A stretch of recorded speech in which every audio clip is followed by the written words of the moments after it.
The Ukrainian army continues its operations in the Kupiansk region while inflicting heavy losses on Russian troops in Avdiivka.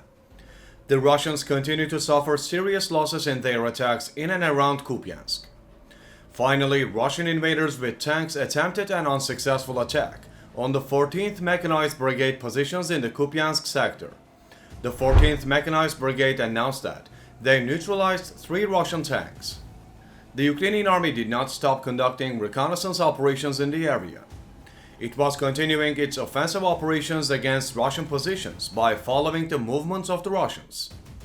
While these operations were continuing, the Russians attacked the 14th Mechanized Brigade units, but failed here as well. The unsuccessful operations have greatly reduced the confidence of the Russian soldiers on the front line to win the war. Ukrainian soldiers were constantly monitoring the movements of Russian tanks and then shooting armored vehicles.